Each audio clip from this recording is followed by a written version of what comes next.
Today, people wish to have money, to be rich, to be able to buy whatever they want. Most people don't do much to make it happen, and just expect the money will fall from the sky. You're about to hear about two men who really worked hard and spent all their time, power, and money to make those people's lives better. Their accomplishments brought them money and wealth. Andrew Carnegie was born in 1835 in Scotland. His family was so poor that they lived in a single-room house. The house smelled badly and there wasn't enough space to sleep. Not having enough food to eat, he often starved.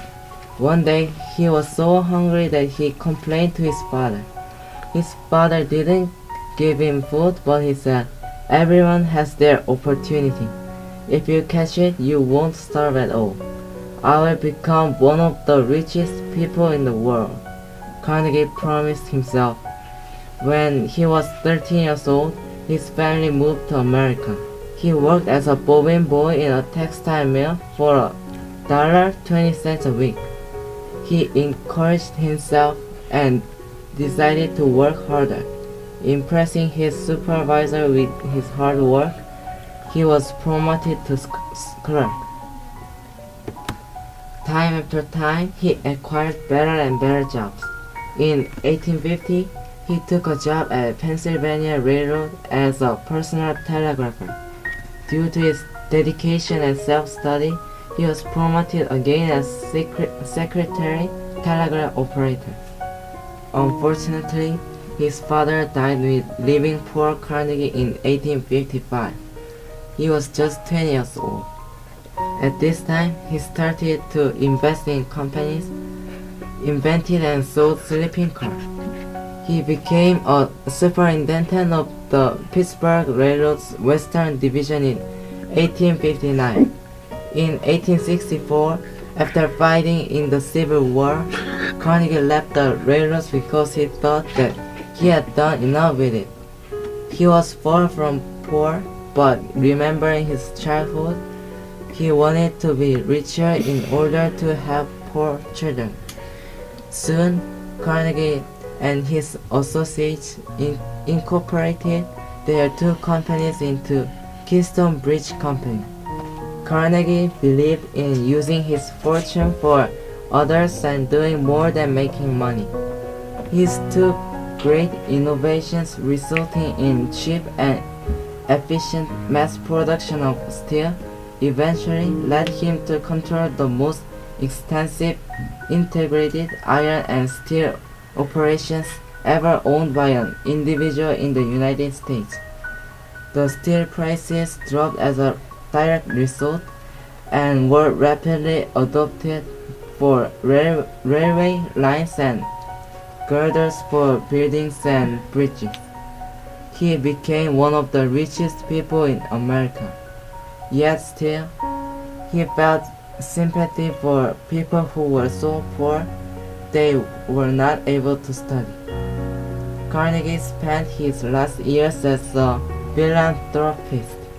In total, Carnegie founded some 3,000 libraries located in 47 U.S. states and also in Canada, the United Kingdom, what is now the Republic of Ireland, Australia, New Zealand, the West Indies, and Fiji.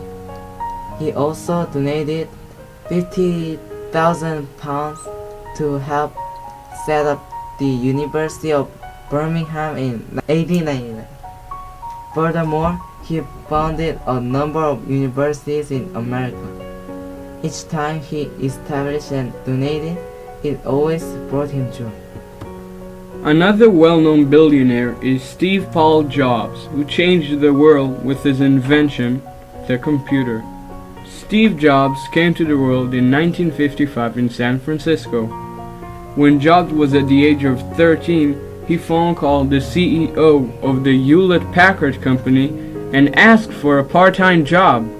When Jobs was in high school, he met his future co-founder of Apple, Steve Wozniak. Making weird and unique things always attracted the two geniuses. The couple made a phone called Blue Box, which was used to make calls anywhere around the world without paying. When Jobs graduated, he decided to get a degree on the High University of Reed. The gifted person complained that the studies were too easy.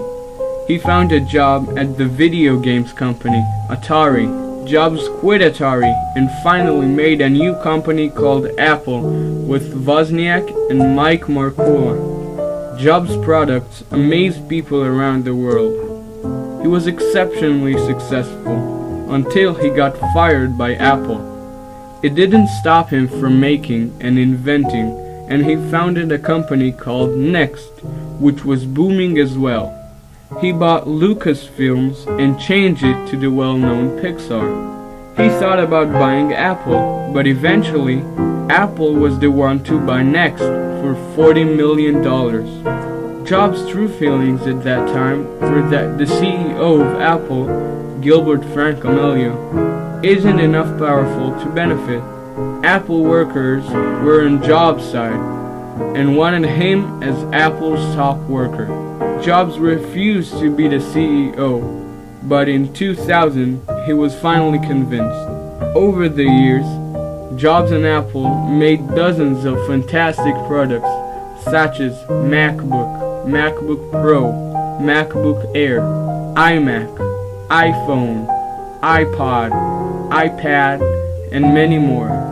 The media player, iTunes, is also his creation. His inventions truly did change the world and gave lots of people moments of joy. Sadly, on October 5th of this year, Jobs couldn't deal with the cancer and passed away. The American director Steven Spielberg said, "Steve Jobs was the greatest inventor since Thomas Edison. He put the world in our fingertips." Hard work and self-dedication brings pride, wealth, and fame. How far would you go to be like these men?